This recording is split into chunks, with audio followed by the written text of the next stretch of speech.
بسم اللہ الرحمن الرحیم۔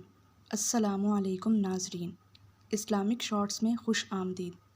آج کی حدیث مبارکہ ہے، جابر بن عبداللہ رضی اللہ تعالیٰ عنہ کہتے ہیں، ہم اپنی قربانی کا گوشت مینا کے بعد 3 دن سے زیادہ نہیں کھاتے تھے۔ پھر آن حضرت صلی اللہ علیہ وآلہ وسلم نے ہمیں اجازت دے دی اور فرمایا کہ کھاؤ بھی اور توشے کے طور پر ساتھ بھی لے جاؤ۔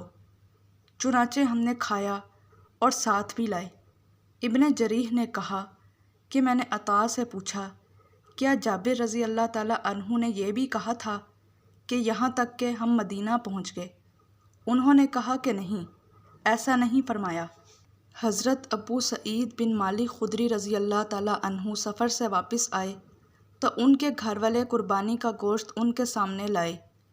انہوں نے کہا کہ میں اسے اس وقت تک نہیں کھاؤں گا جب تک اس کا حکم نہ معلوم کر لوں۔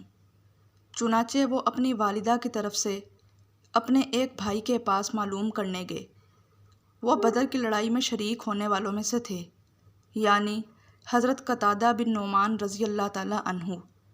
انہوں نے بتایا کہ بعد میں وہ حکم منسوخ کر دیا گیا تھا جس میں 3 دن سے زیادہ قربانی کا گوشت کھانے کی ممانعت کی گئی تھی۔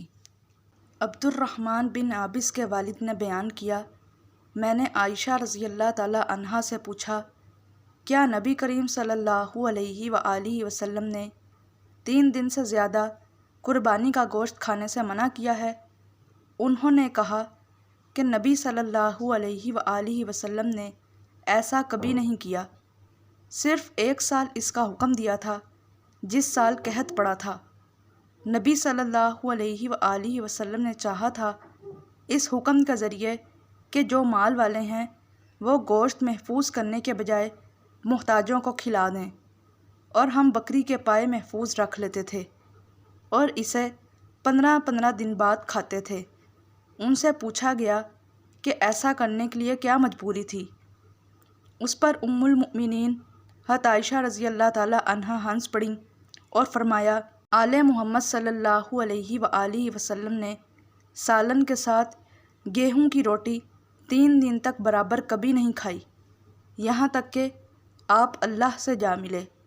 اور ابن کثیر نے بیان کیا کہ ہمیں سفیان نے خبر دی، ان سے عبد الرحمن بن عابس نے یہی حدیث بیان کی۔